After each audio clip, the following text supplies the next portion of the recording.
Welcome student, स्वागत है आपका अपने यूट्यूब चैनल अभिनंदन एकेडमी का लेवल पर। छात्रों, आज मैं आपके लिए लेकर आया हूँ है ना बहुत ही महत्वपूर्ण अध्याय जिसका नाम विद्युत विभवांतर, विद्युत धारा का ऊष्मीय प्रभाव, जूल का तापन नियम। मतलब आज मैं बहुत आसान तरीके से आपको विद्युत धारा क्या होती है ना, इसके बाद विभवांतर क्या होता है, इसके बाद विद्युत धारा का ऊष्मीय प्रभाव क्या होता है ना, और जूल का तापन नियम क्या होता है, श्रेणी क्रम, सामान्य क्रम, सभी आपको बहुत आसान तरीके से इस वीडियो में समझाने की कोशिश करूंगा। तो देखिए, सबसे पहले हम स्टार्ट करते हैं विद्युत धारा, है ना। सबसे पहले स्टार्ट करने से पहले मैं आपको बता देता हूं कि देखिए, जो हमारी विद्युत धारा होती है इसे हम दर्शाते हैं आई से। किससे दर्शाते हैं? आई से, ठीक है। और हमारा जो आवेश होता है ना, इसे दर्शाते हम क्यू के द्वारा दर्शाते हैं, ठीक है। इसके बाद जो हमारा विभवांतर होता है, विभवांतर को हम दर्शाते हैं वी से, ठीक है। जो हमारी विद्युत धारा होती है ना, इसका जो मात्रक होता है वो होता है एम्पियर। क्या होता है? एम्पियर। विभवांतर है, इसका मात्रक क्या होता है? वोल्ट, है ना। और जो विद्युत धारा है इसका मात्रक जो एम्पियर होता है उसे हम किस में मापते हैं? आमीटर के द्वारा मापा जाता है ना। और जो वोल्ट विभवांतर होता है उसको किसके द्वारा मापा जाता है? वोल्टामीटर के द्वारा मापा जाता है। तो ठीक है, देखिए हम स्टार्ट कर रहे हैं विद्युत धारा। बहुत आसान तरीके से हम पढ़ेंगे। मैं इसकी आपको दो परिभाषा बता रहा हूं। देखिए, एक बहुत आसान परिभाषा है विद्युत धारा की कि आवेश प्रवाह की दर, आवेश प्रवाह की दर विद्युत धारा कहलाती है। विद्युत धारा कहलाती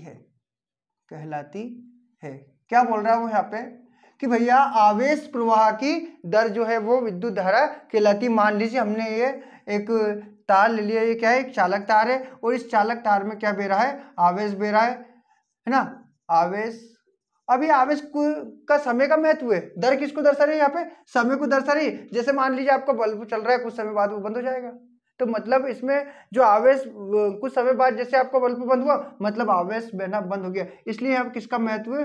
टी यानी समय का महत्व, जो कौन दर्शा रही है? दर दर्शा रही है इस परिभाषा में, है ना। इसके अतिरिक्त एक दूसरी परिभाषा और दे रखी है ना, दूसरे शब्दों में कि एकांक समय। दूसरे शब्दों में परिभाषा क्या हो जाएगी?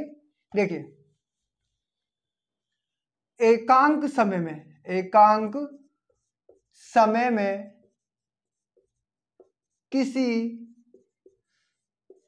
चालक तार में बहने वाली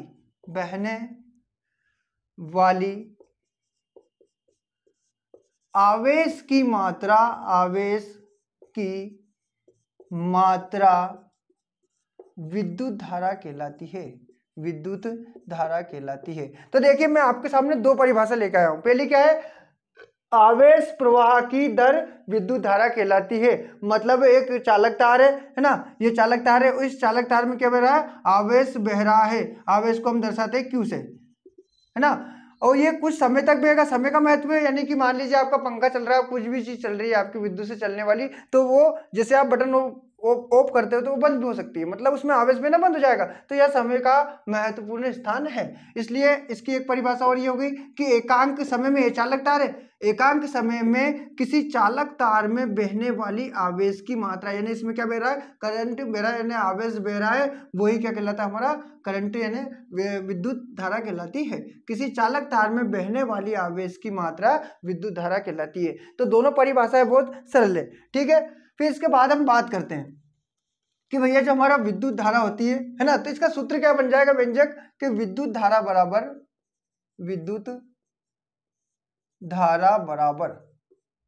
है ना, क्या बह रहा है उस चालक तार में? आवेश बह रहा है, तो आवेश और बटे क्या आ जाएगा? समय आ जाएगा। विद्युत धारा बराबर क्या हो जाएगा? आवेश बटे समय। या हम इसको दूसरे शब्दों में ऐसा लिख सकते हैं कि विद्युत धारा को हम दर्शाते हैं आई से, है ना, आवेश को हम दर्शाते हैं क्यू से, है ना, और समय को किससे दर्शाते हैं? हम टी से। तो ये हमारा क्या आ गया?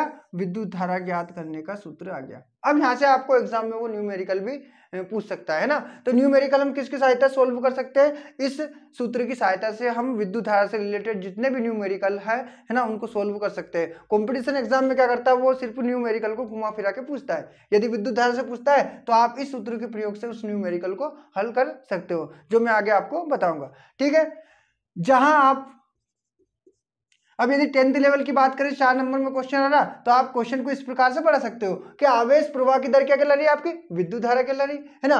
फिर विद्युत धारा बराबर आवेश बटे समय, या करके विद्युत धारा को दर्शाते हैं हम I से, आवेश को दर्शाते हैं हम Q से, और समय को दर्शाते हैं हम T से। जहां आप ऐसा भी लिख सकते हो कि जहां भैया I क्या है, विद्युत धारा है, विद्युत धारा, Q क्या है मेरा, आवेश है ना, और टी क्या है मेरा, समय है। ठीक है, अब उसने मान लीजिए बोल दिया कि भैया विद्युत धारा का एसआई मात्रक क्या होता है, तो देखिए जो विद्युत धारा का एसआई मात्रक होता है वो होता है एम्पियर। तो आप लिख दोगे अतः विद्युत धारा का एसआई मात्रक एम्पियर होता है, एम्पियर होता है, जिसे हम किसके द्वारा दर्शाते हैं, ए के द्वारा दर्शाते हैं।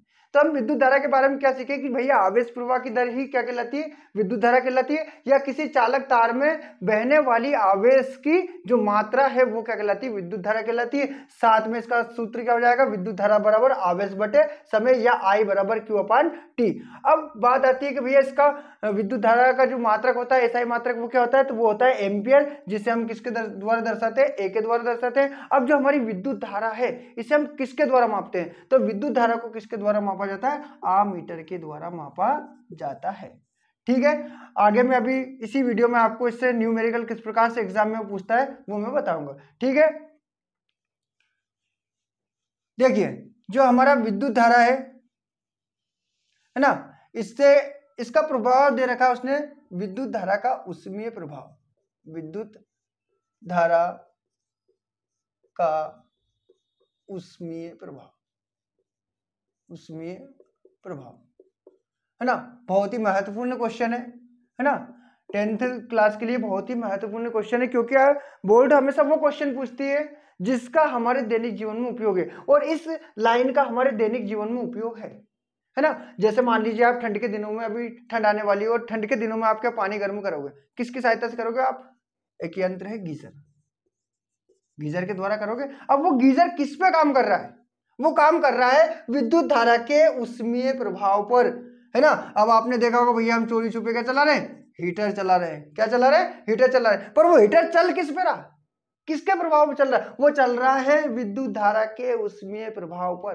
किस पे चल रहा है, विद्युत धारा के उष्मीय प्रभाव पर। आपने देखा होगा हमें गर्म चाय चाहिए भैया, है ना, तो हमारी इलेक्ट्रिक केतली होती है, क्या होती है, केतली, जिसमें चाय गर्म रहती है। अब वो चल किसके द्वारा रही, वो चल रही है विद्युत धारा के उष्मीय प्रभाव पर, है ना। तो अब मैं इसकी बहुत आसान परिभाषा आपको बताता हूं। तो देखिए विद्युत धारा का जो उष्मीय प्रभाव है ना, कि जब किसी विद्युत धारा का उष्मीय प्रभाव, परिभाषा क्या हो जाएगी कि जब किसी प्रतिरोधक में, जब किसी प्रतिरोधक में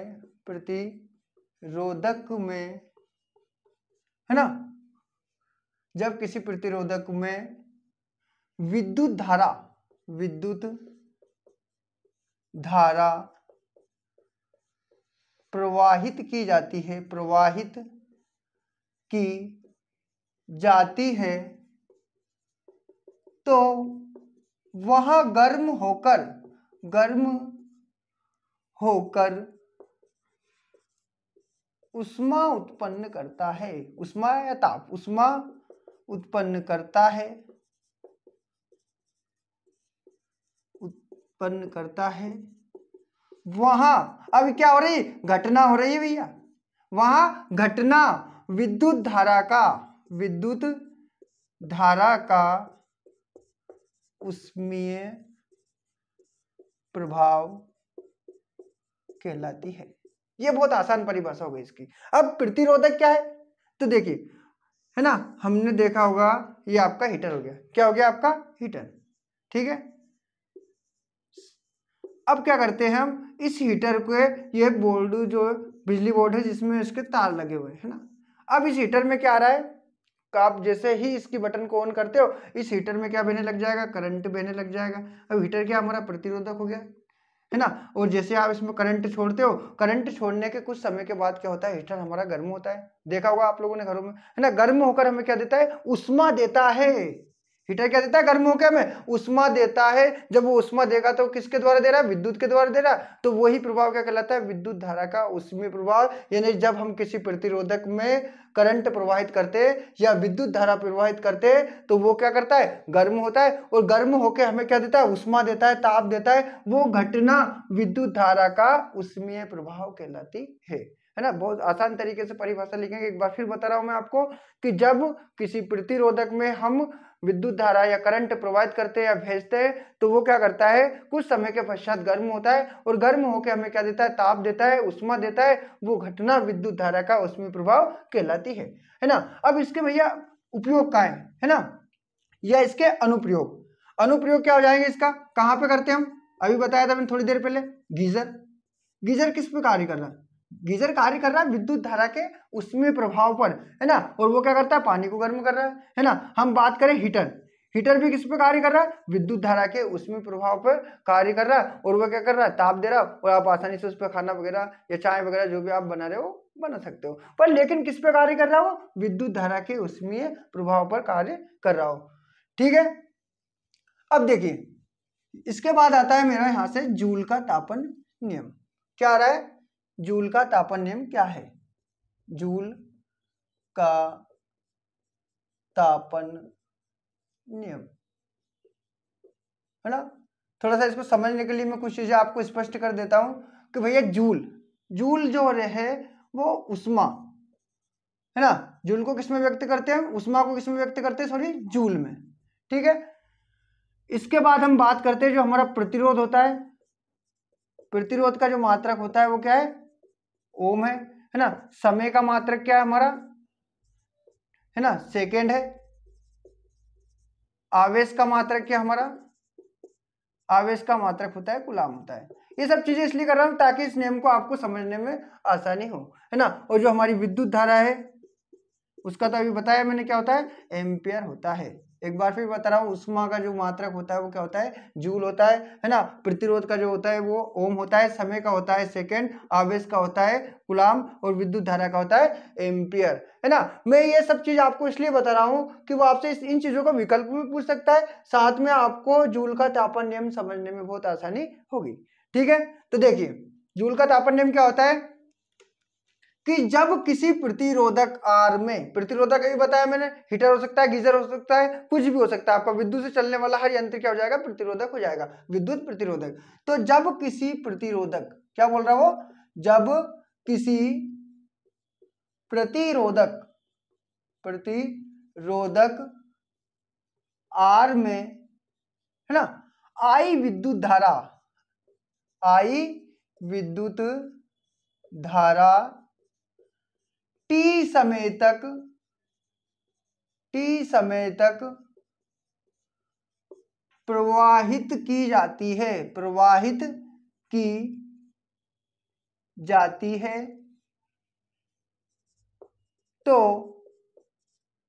उत्पन्न उष्मा की मात्रा, उत्पन्न उष्मा की मात्रा H बराबर आई स्क्वायर आर टी।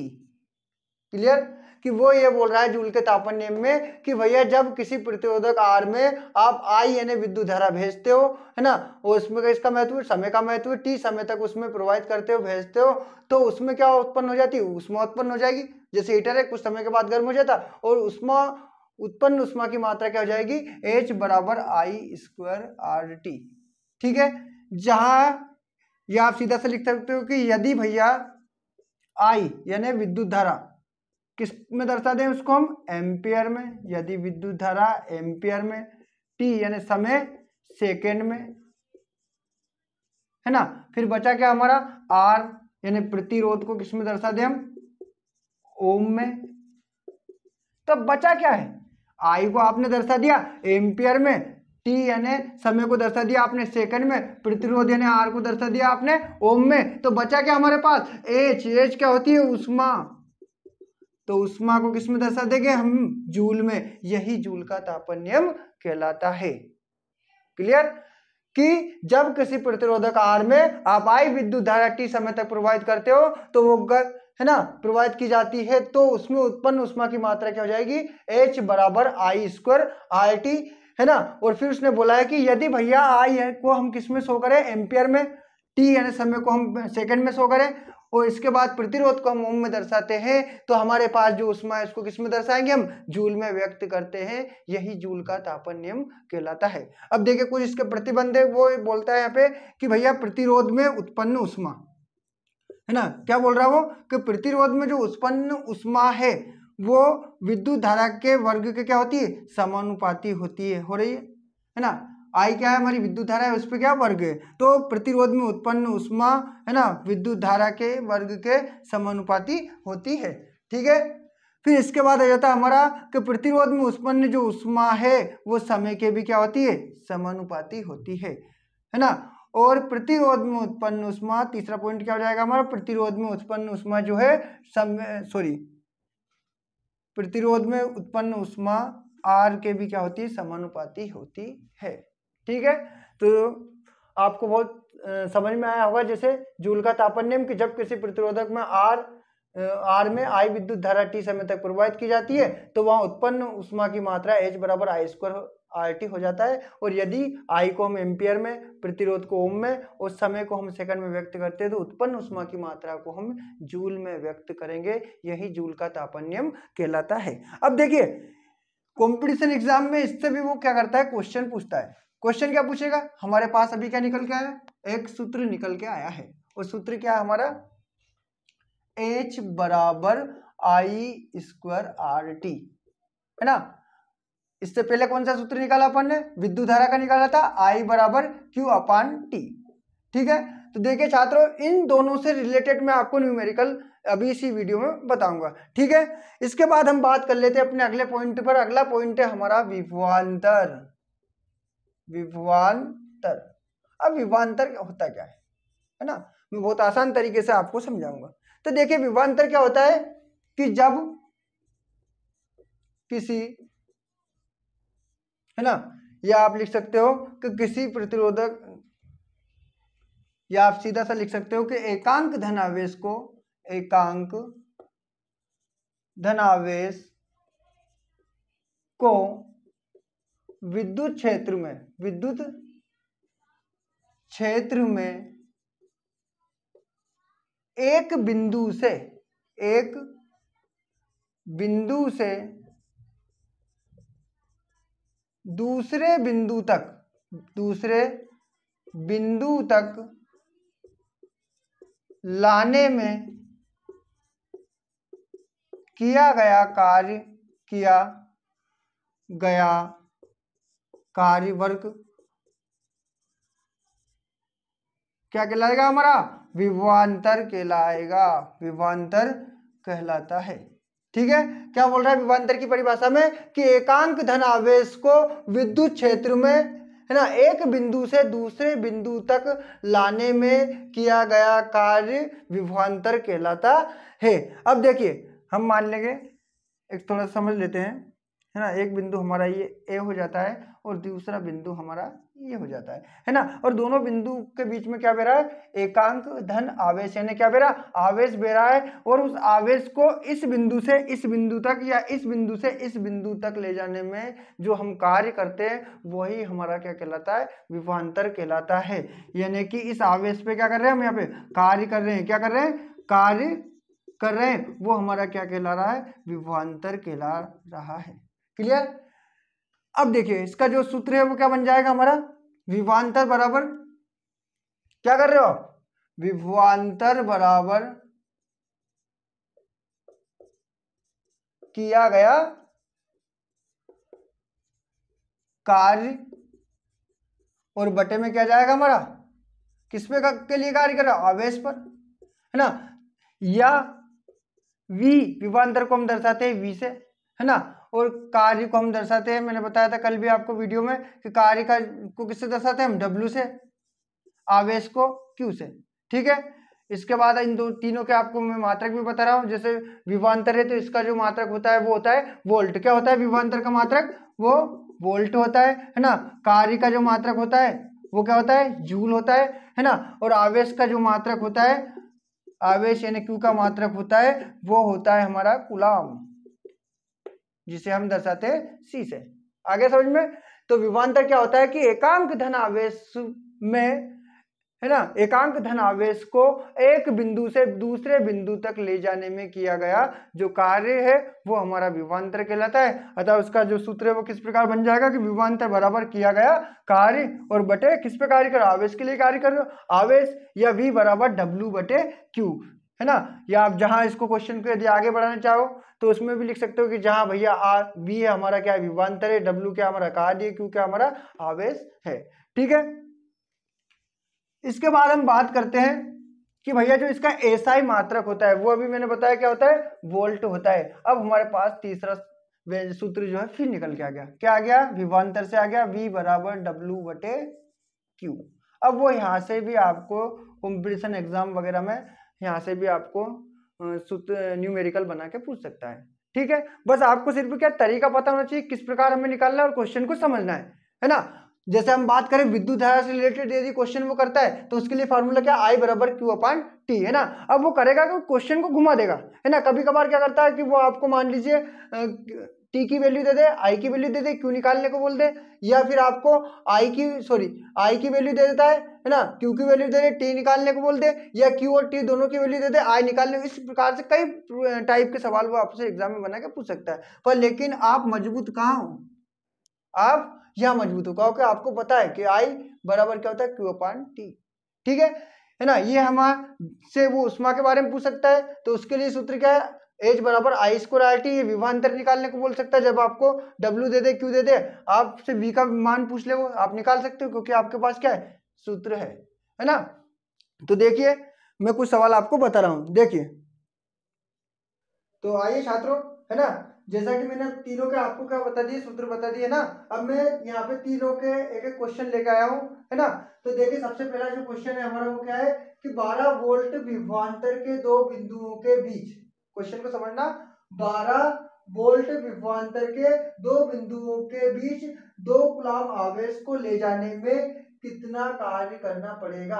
यानी 12 वोल्ट विभवांतर यानी V की वैल्यू दे रखी है, आवेश यानी किसकी वैल्यू यानी Q का मान दे रखा है ना। पूछा क्या उसने, ले जाने में कितना कार्य करना पड़ेगा, यानी क्या पूछा है, वर्क पूछा है। मतलब जो हमारा जो क्वेश्चन है न्यूमेरिकल वो किससे रिलेटेड है, हमारे विभवांतर वाले सूत्र से रिलेटेड है। तो हम सीधा सा लिखेंगे यहाँ पे कि भैया दिया है, क्या दिया आपको, कितना दिया है, विभवांतर है ना, V बराबर कितना वोल्ट दिया है, 12 वोल्ट। ठीक है, इसके बाद क्या दे रखा है उसने, आवेश दे रखा है, आवेश कितना दे रखा है, Q बराबर 2 कूलम। ठीक है, इसके बाद उसने बोला क्या है कि भैया 2 कूलम आवेश को ले जाने में कितना कार्य करना पड़ेगा। मतलब आपको क्या निकालना है, कार्य निकालना है, W ज्ञात करना है। अब आप जानते हो, क्या जानते हो आप, वी नो डेट हम जानते हैं कि हमारा जो विभवांतर बराबर सूत्र क्या होता है, V बराबर W बटे Q।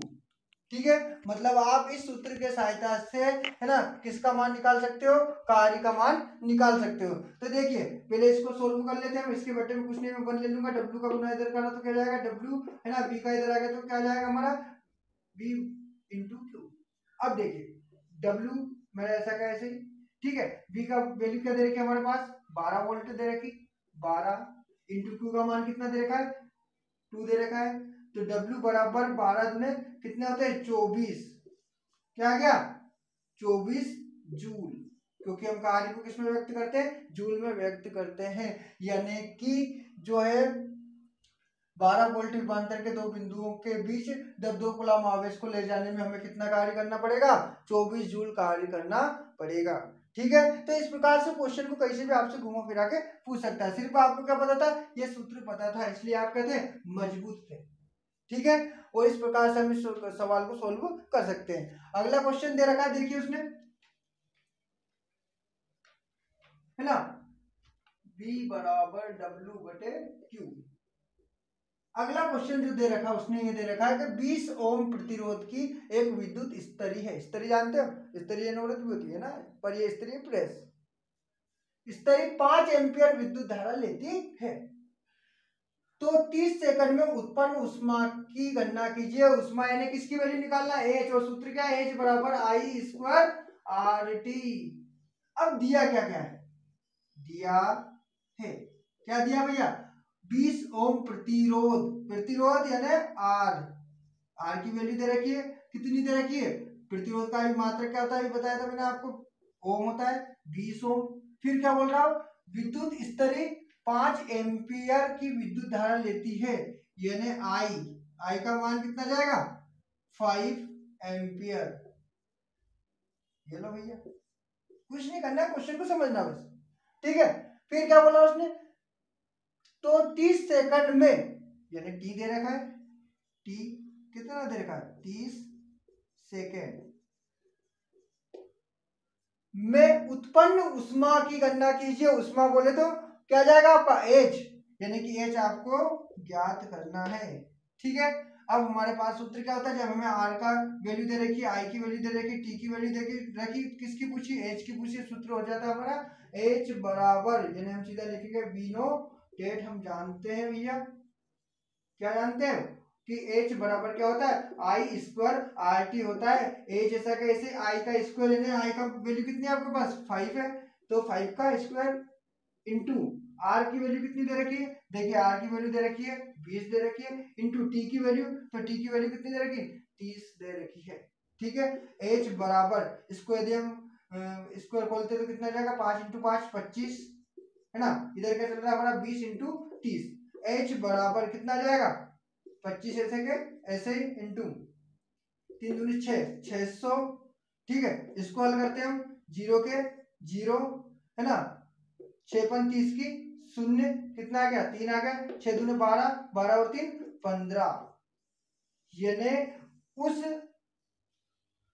जो हमारी विद्युत स्तरी है उसमें कितनी उष्मा होगी उत्पन्न, तो वो होगी 15,000 जूल। पर हमने इसको आसान कैसे बना लिया, क्योंकि हमें पता था, हमारे पास अस्त्र था ब्रह्मास्त्र, और वो क्या है H बराबर I² RT। अब ज्यादा से ज्यादा क्या करेगा, वो क्वेश्चन को घुमाएगा, कभी आपको भैया H की वैल्यू दे देगा, कभी R की दे देगा, कभी T की दे देगा, I की वैल्यू पूछ लेगा, या फिर कभी आपको क्या करेगा वो, है ना, जैसे R की वैल्यू ना देकर T की वैल्यू दे दे, I की वैल्यू दे दे, H की वैल्यू पूछ लेता है, मतलब सिर्फ वो क्वेश्चन को घुमाएगा। बस आपको क्या पता होना चाहिए, सूत्र पता होना चाहिए। ठीक है, इसके बाद अगला क्वेश्चन आता है हमारा विद्युत धारा से। अब विद्युत धारा का सूत्र अभी मैंने आपको बताया था, क्या होता है, विद्युत धारा I बराबर Q/T। क्वेश्चन क्या बन रहा है, किसी विद्युत बल्ब के तंतु में से 0.5 एम्पियर विद्युत धारा 10 मिनट तक प्रवाहित होती है, तो उत्पन्न आवेश की गणना कीजिए।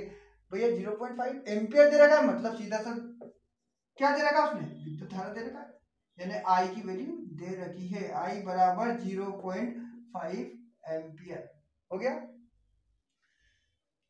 10 मिनट यानी टी की वैल्यू दे रखी है। अब यहाँ पे थोड़ा सा हमें चेंज करना है, ये 10 मिनट है हमारे, इसको हमें किस में चेंज करना है, सेकंड में चेंज करना है। तो हम इसके लिए क्या करेंगे, है ना, 1 मिनट में हमारे 60 सेकंड होते हैं, तो 10 इंटू, क्योंकि हम जानते हैं 1 मिनट बराबर कितने 60 सेकंड।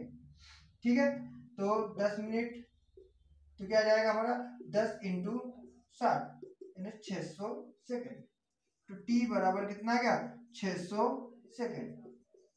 ठीक है, अब उसने क्या बोला है कि भैया इसमें जो आवेश है उसकी गणना करना है, तो हमारे पास किसकी वैल्यू दे रखी है, यहाँ पे आई की वैल्यू दे रखी है, टी की वैल्यू दे रखी है, क्यू निकालना है ना। अब क्यू निकालना है तो हमारे पास सूत्र क्या है, आई बराबर Q/T।